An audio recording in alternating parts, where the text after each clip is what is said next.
Okay, I'm gonna go in 3, 2, 1.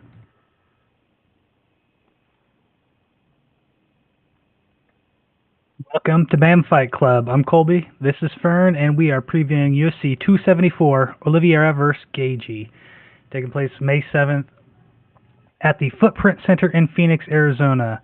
Early prelims start at 2:30 p.m. Main card at 7 p.m. on pay-per-view Pacific. And first thing is, Fern, do you remember the last time, or if UFC's ever been at the Footprint Center? I don't recall that Where arena. where is the Footprint Center? That just sounds so bootleg. Footprint Center in Phoenix, Arizona, and yeah, featuring Charles Oliveira, Justin Gaethje, Rose Namajunas, Carla Esparza, Michael Chandler, Tony Ferguson. This is a crazy card. And first up on the main card is Donald Cerrone versus Joe Lauzon. Lauzon. Lauzon. Lauzon. And I cannot believe Donald Cerrone is not retired, because I could have sworn Dana White retired this guy like 3 times already. Living legend. No disrespect to Donald Cerrone, love the guy, but I feel like he at this point should probably step away from the sport. He's coming off of 5 losses in a row, or 5 losses and a draw. And yeah, just first, give me your thoughts on Cerrone. Cerrone, man, I think like anyone who's followed MMA for a long time, I first saw him on a show they had back in the day with the guys from Tap Out. Do you remember that brand? They had a show and they would go around recruiting fighters, and he was a fighter that was on that show. And Tap Out was like the Ed Hardy of UFC for a while. And so that's where I first saw Donald Cerrone. Was the guys from Tap Out working out with him, giving him a sponsorship. He came up in WEC. He's been around through so many organizations, basically from WEC to UFC, and has fought a ton of people. He used to train with Winklejohn in what is it, New Mexico, right? With like John Jones, GSP, all those fighters. He definitely always had the great stand up, like Muay Thai style. Like, I love his kicks, I love his stance, and he just hasn't ever been able to, like, go over that hill. He's faltered against some opposition that I thought he was gonna demolish.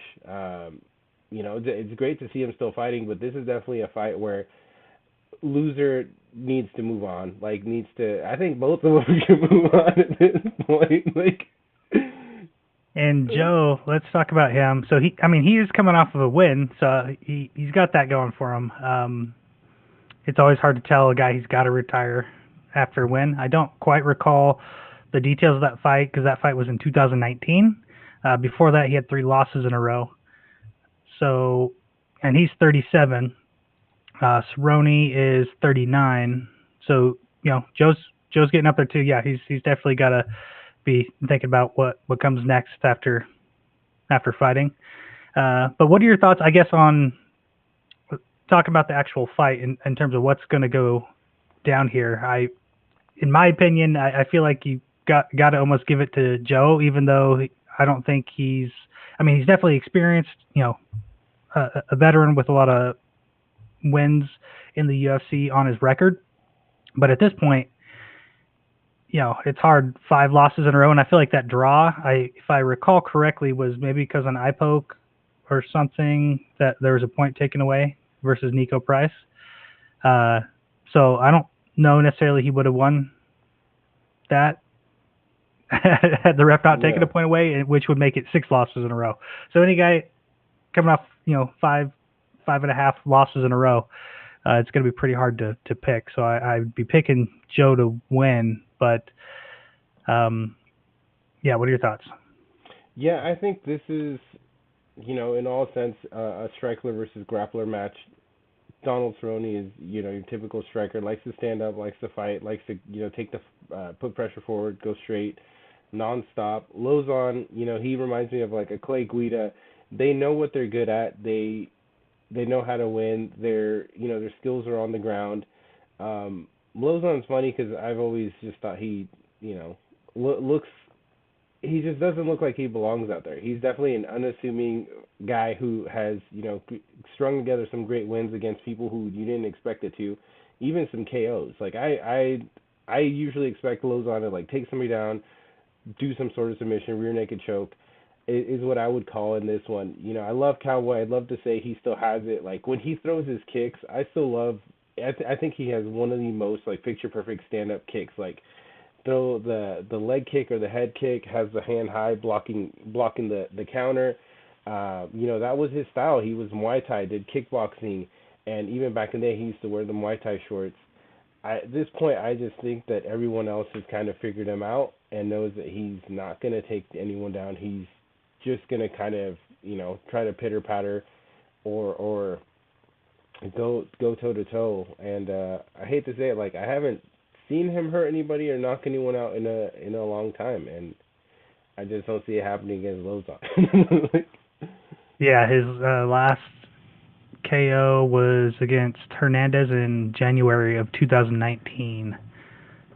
So going on 3 years at this point, he had a decision win May of 2019, and since then it's been the losing streak. So for me personally, like I said, I love Donald Cerrone, but I don't need to see him fight anymore. I feel like he can coach, he can be involved in other ways in the sport, and yeah, he just doesn't need to take any more shots to the head, I feel. So yeah, maybe hopefully, he's been a great ambassador for the company. He's never spoken out against them. He's always done his job, even come up in short notice fights. He's definitely a guy who I think could be a company man, like a Forrest Griffin or a Chuck Liddell. After they were done fighting, they were still continuing their role in the company, and I'd like to see him still do that because he represents that kind of extreme lifestyle. He's got his what is it, the BMF ranch that he's got, and riding yeah. quads, snowmobiling, stuff like that. I'd love to see him still, mentor up and coming fighters because it sounds like he's, made wise financial choices and has bought property for himself and able to live a good life outside of fighting. Oh, one thing I forgot to mention was the odds. Odds have Cerrone as the favorite at -175 and Joe at a +150. So to me, like I said, I don't see how you can give someone that much of an edge, no matter who they are, who they were in the past. At this point, they've got to prove they, have the ability to win. So will be interesting to see. We'll see what happens. Next up on the card is Rua versus St. Preux. Rua coming in as a +190 favorite. St. Preux coming in as +190 underdog. St. Preux as a -230 favorite. And two more, longtime veterans, guys who've been around the sport for a long time, have got to be, considering at this point what comes next. Rua is 40 years old. St. Preux is 39. Rua, his last fight was against Paul Craig, where he lost in the second round. Did have a win before that, draw before that, win before that. So he's, I feel like, still being competitive. Definitely not, the same Rua, from 5-6 years ago for sure. But it seems like he, maybe still has some fight left in him. I mean, the guy is a champion, so he's got that mindset, I feel, for sure. And with St. Preux, he's coming off of 2 losses. One against Jamal Hill and one against Tanner Boser. Wasn't very active in 2021, just had one fight, has not fought yet in 2022. So it's been a while since he's been in the ring, but also same thing with Rua. Rua's last fight was November 2020. So both of these guys are going to have some ring rust. Both of them, getting up there in age, got some miles on that engine. What are your thoughts on this fight? Marisa Shogun Rua is, from the old school traditional shoot the box training gym in Brazil. Vanderlei Silva, Ninja, Shogun, all these guys who fought in Pride and just decimated everyone. He's got wins over Rampage Jackson. He was doing great in the UFC until he ended up facing John Jones, and John Jones won the belt from him, becoming the youngest champion in UFC history. and I feel like since then, Hua just hasn't lived up to it. He just got a lot of miles on that body, man. Like I'm surprised he's still fighting, still standing, because those guys from Shootbox, the Brazilians, when they were like 30, 31, they look like they were like mid 40s. You think of the no, you think of the Nogueiras, you think of other Brazilian fighters like that, and they've just been through too many battles at this point. Like I remember one fight like not too long ago, like he just got dropped like just a simple punch, and it's concerning for sure. Like if there's another right off into the sunset fight, this should be Shogun's fight for that. OSP was super impressive early on in his career. Just big guy, dominant, physically powerful. It's he's definitely got the advantage because this is at heavyweight. Shogun used to fight at light heavyweight, and it's just with age he's having to move up, and his body can't handle the weight. He's super small. They have him listed as 218. That's 205 is light heavyweight. Like that's a 2-day workout to cut to make light heavyweight, but clearly he's not able to do so. I'd like to see Shogun come out and win. He's got crazy leg kicks. I believe Shogun's got a win over Chuck, doesn't he? Back in the day. So like against Chuck Liddell? Yeah. Yeah, he does. In 2009, win against Chuck Liddell right after beating Mark Coleman. Yeah. So and that was a crazy fight. That was like they just beat each other up for the whole fight, and he just ended up coming out on top. So those kind of battles, like I would say he is now, shoes on the other foot. He is now in Chuck Liddell's position where you're like, can he continue? Should he continue fighting? Because he likes to stand and trade, and it's just not favorable to him, given that he's undersized and against a much bigger, more powerful fighter. Yeah, so how do you think this is going to happen? And my prediction is that OSP is going to be cautious. He's going to sit back. He's going to try to pick his shots. I feel like I saw him try to do that in his last few fights. Didn't work out for him great, but I agree. I think Shogun's going to be a little bit more reckless. I think OSP is going to wait for an opening, and given the, Shogun not necessarily the fastest guy, I think OSP is gonna find it, and I think OSP is gonna have the advantage on the feet. He's also got that reach advantage too. He's a little bit bigger, like you mentioned. Shogun's going up in weight here. Yeah, I think OSP is gonna beat him by KO. Like I don't want to see it, but it's just what's likely to happen because he's just so much bigger. That's his style. If he can incorporate some kicks into it, I definitely see it. Being a short night for Shogun. All right, and next up we've got Michael Chandler versus Tony Ferguson. Chandler coming in as a big favorite, -380 versus Tony Ferguson at +300. I don't know how I feel about this fight. I've been wanting to, I want to watch Chandler's fights. I feel like it's going to be exciting. That last fight that he had against Gaethje was absolutely insane. The fight he had against Oliveira, was super competitive. Almost had Oliveira out. Was like an inch away from getting that championship. Was crazy. But with Ferguson, it's not that he's had the longest losing streak. He's just lost three in a row.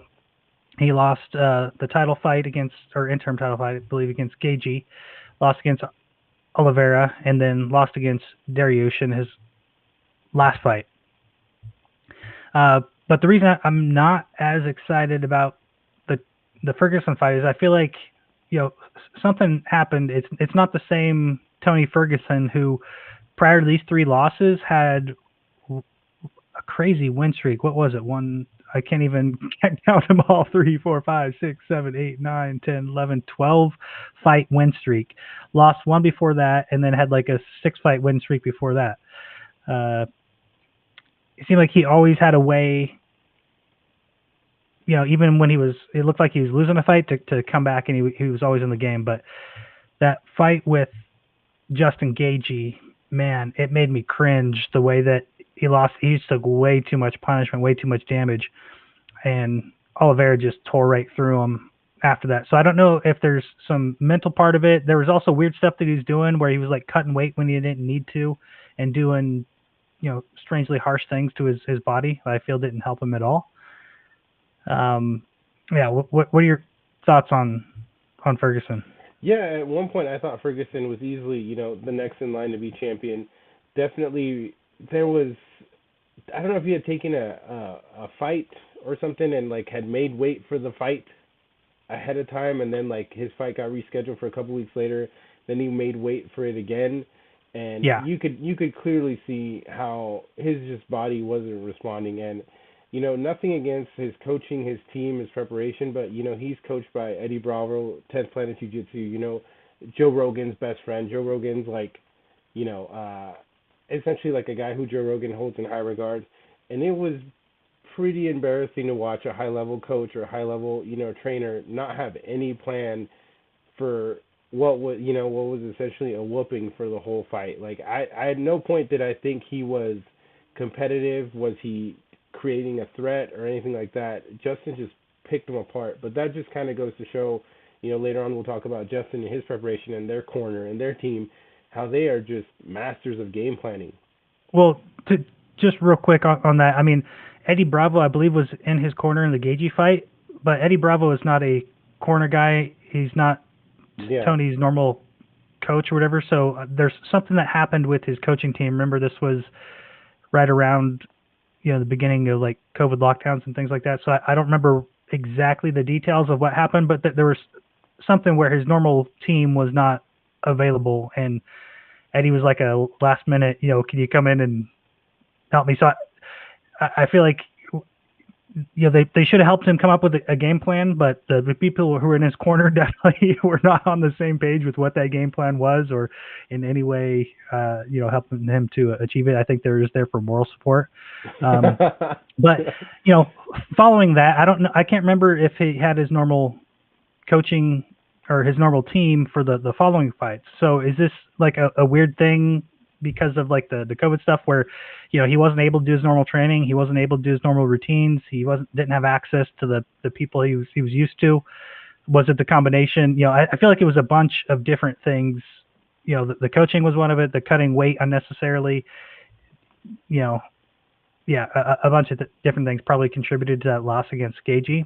But after that, I don't know what the explanation is, and um, I know Chael Sonnen's been railing against the idea of a tune-up fight, but I feel like Tony Ferguson needs a tune-up fight before he's going to go against Chandler, because Chandler, even though he lost his last two, looked really good and was absolutely competitive. He didn't get steamrolled in either of those fights by any means. So yeah, I guess we'll see. My prediction in this one is Chandler's going to knock Ferguson out. I think it's going to be. I mean, not necessarily saying that Ferguson's going to go out, because he's never really been knocked out. That one with Gaethje, the referee stopped it, but he was standing up. So I feel like Yeah. it's going to be one of those things where Chandler's going to hit him hard, and it's going to stop from get stopped from punches, is my thought. Because also in that fight against Oliviera, I believe Oliviera dropped him, didn't take him out from punches, but dropped him with a punch and then climbed on top of him and just mauled him. Yeah, Chandler has definitely, been able to come in and show that he can hang in the UFC. That fight with him and Gaethje, I think, is definitely going to eventually end up getting sent into the Hall of Fame for Fight Hall of Fame, because that was just them going at it.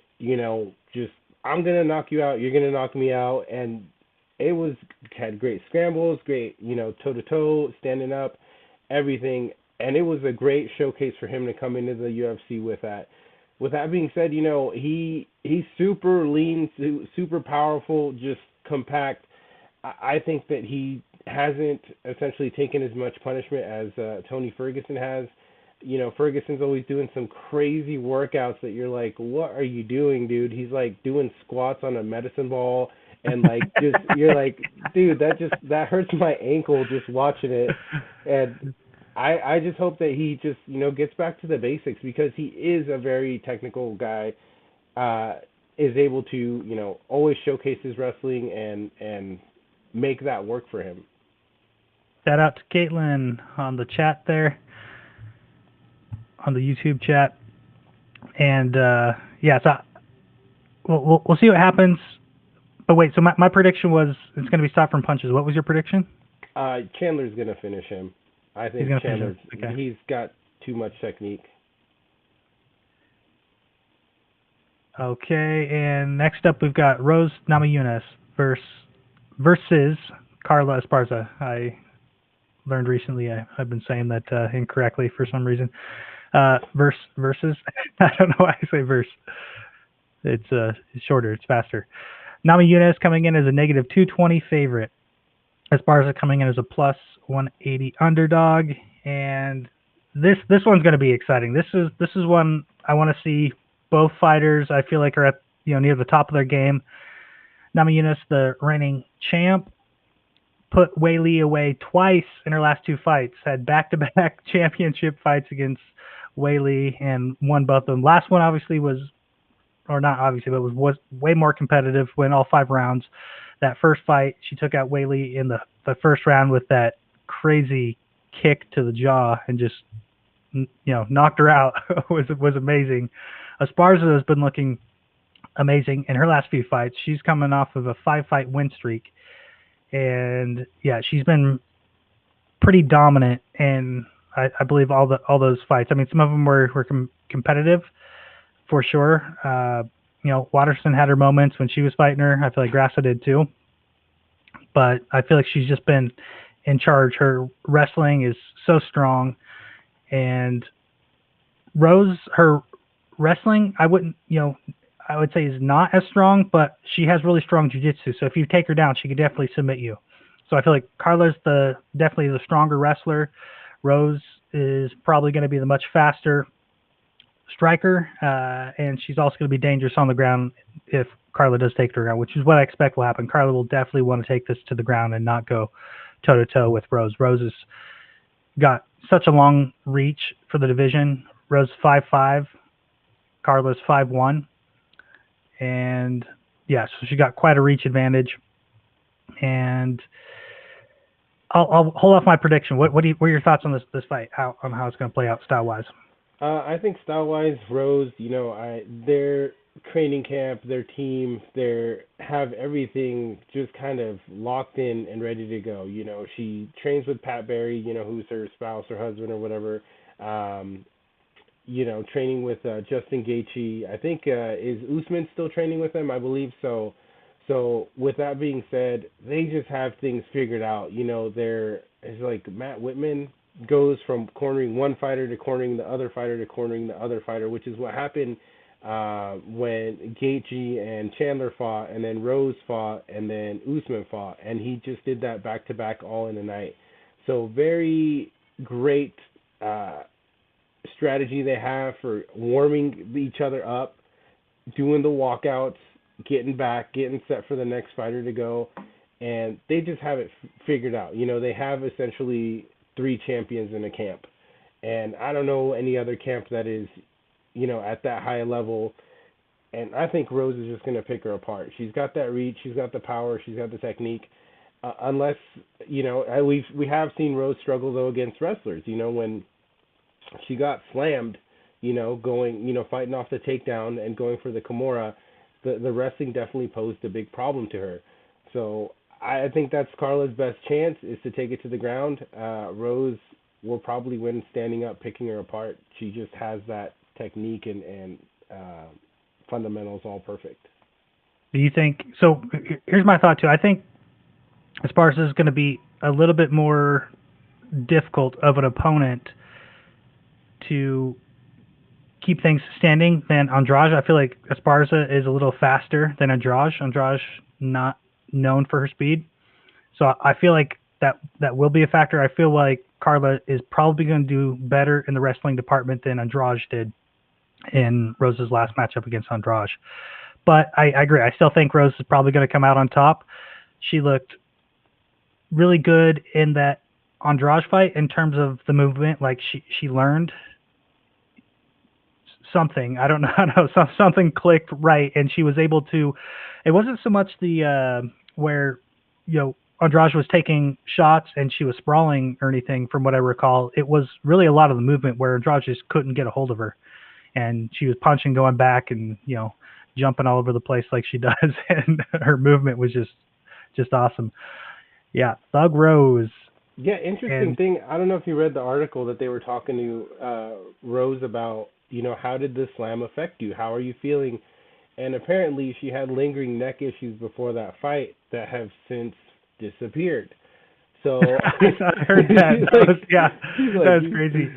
you Crazy almost killed me. chiropractic technique right there. Slam someone on their head and fix their neck problem. I've never heard of that. I wonder if she's just BSing or if that is actually true, as she really did have neck issues that are resolved. I don't know how that may be a technique. Maybe her neck is bothering her, and She's trying to hide she it. doesn't. Yeah, Yeah, it's hard to tell. there would have to be something, Yeah. man. Like, I'm sorry, even if it fixed it, it would slightly kink it the other way or something. That was Yeah. a ridiculous slam, and I don't, that's going to be hopefully she can keep continuing to get these wins because she has created her own highlight reel knockouts to kind of negate that because that was one that I'm sure people are going to show or talk about about her losing that way. But it's been nice to see her come back and get some. Yeah, and how crazy is it that someone at the 115-pound division, she's got 3 KOs out of her last 6 fights, and they were championship fights. Like, it's one thing to get some KOs in the UFC, but to get the KOs in the championship fights, right? Those Yeah. knockouts and finishes at that level, that's crazy. Especially for that weight class. So it's amazing that she's able to get that kind of power, and a lot of it, I think, probably too, is just accuracy. You hit the right place, at the right time, and yeah, they seem to fall down. So I can't wait to see this one. And for the main event, we have Charlie Olives and Justin Gaethje. Oliveira coming in as a negative 170 favorite, Gaethje plus 145 underdog, so pretty close on the odds. Seems like it could go either way. I feel like based on Oliveira's last few fights, even though he's won, there's been moments where the other guy was so close to putting him away. I feel like in Oliveira's last 2 fights. Uh, so I feel like that's got to be taken into account. Not every win is equal to every other win. What happened in the fight matters when you're trying to think about what's going to happen in the next upcoming fight. And if Chandler was able to take Oliveira down with punches, I feel like Gaethje is definitely in that same boat. I feel like he's definitely got that chance to drop Oliveira. And the question is he going to be able to take advantage of it and finish it? I feel like Gaethje's been has been much smarter in his last few fights than in his first few fights into the UFC, where he is actually implementing strategy, trying to win and not just throw caution to the wind and be completely reckless. So in terms of predictions on this fight, I'm going to go actually with Gaethje to win. I think it is going to be from strikes. I think he's going to, and here's the other thing to take into account. Oliveira missed weight, and that's one of those things. If a guy's killing himself on the weight cut and the conditioning isn't quite there, it seems like it makes the chin a little bit weaker, and that could play a role here. Gaethje, big time striker, has got the power, the knockout power for sure. So I am going to pick the underdog for this one and go with Gaethje by knockout in the first or second round. What are your Yeah, thoughts? yeah. For those of you guys who don't know, Charles Oliveira missed weight by I believe half a pound, and there's rumors circulating around because apparently this happened to a couple of fighters who came in to weigh-ins and their weight was off. So there's rumors that the hotel they were staying at the scale was off or had been reset. Regardless, per UFC, their official message is that due to the weight miss, Oliveira will forfeit a percentage of his purse. He is currently the UFC lightweight champion, but once the main event begins, he will be vacating the title. The fight will proceed. The championship will be on the line for Gaethje. If Oliveira wins, he'll be the number one contender for the vacant lightweight championship and will fight the next challenger for the undisputed title belt at a time and place to be determined. I am a fan of Charles Oliveira. I think he's done everything possible to learn, to adapt, to make these great changes during his fights. You know, round one we've seen him lose and almost get beat up, get finished, and then come back in round two, be the one who comes back and wins the fight. Justin Gaethje, that fight camp, you know, that they have is just amazing. I know that he's implemented a lot of calf kicks in his arsenal, and he has just become a master of those. And you know, he is in one sense or another kind of an old, a different version of Chuck Liddell, a person who comes from a wrestling foundation that learned striking, and now that is their to-go-to thing. You know, you've seen it with Usman as well. You know, once they learn how to strike, they are just knocking people out left and right. And so I definitely see this, you know, playing out on the feet. I would love to, you know, continue to root for Charles to you know, to see how he continues to add to his win streak. And, you know, he's getting up there as far as wins in the division and wins with the belt. You know, it'll be unfortunate if he wins this because this won't count towards his reign. But, you know, I want him to win. I don't know who he'd fight if he won, but, you know, if Gaethje wins, I could see so many cool matchups. The only thing is I hope that no matter who wins, Conor McGregor doesn't get brought up into this. I feel like that's always like in the back of my mind. But, you know, I think he wouldn't match up well against either one of these guys. You know, Justin Gaethje, I think, has the skills, the abilities to beat him with his corner without any distractions. He's able to just enjoy it. He was posting pictures of himself like already back up to weight, you know, putting on the weight, getting back, having fun. Oliviera, who knows how this has affected him mentally. I definitely think he's going to be, you know, at a detriment going in. Just a lot of things to overcome, but he can do it. You know, he was a poor guy in the favelas, just with nothing, and so let's see how great he really is at overcoming, you know, and persevering. But this is going to be crazy. This is going to be a knockout, I think, at this point. Like there's just a lot of blood on the line, bad blood on the line at this point. Yeah, there's a few good fights on this main card. I cannot wait to see. And there's so many fights. There's an early prelims card, and the pay-per-view card. So before we go, is there anything else that you want to talk about on this one, Fern? No, just it's a great fight card, and it's great to see these start happening because summer's always when they start picking up. You know, you have the 4th of July one card coming up with a lot of rumored fights coming out. You know, maybe the possible return of Nate Diaz. Khamzat's being posed as a possible contender or opponent. Looks like I think Adesanya was being considered against Cannonier for that fight card as well.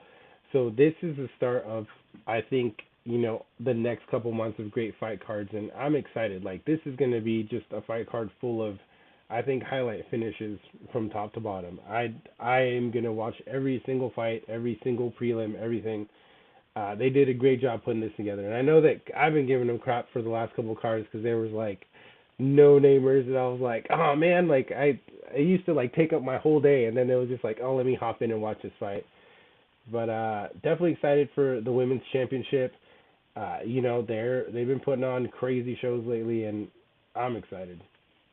Yeah, and don't forget to hit that like button, hit the subscribe button, and thanks for tuning in.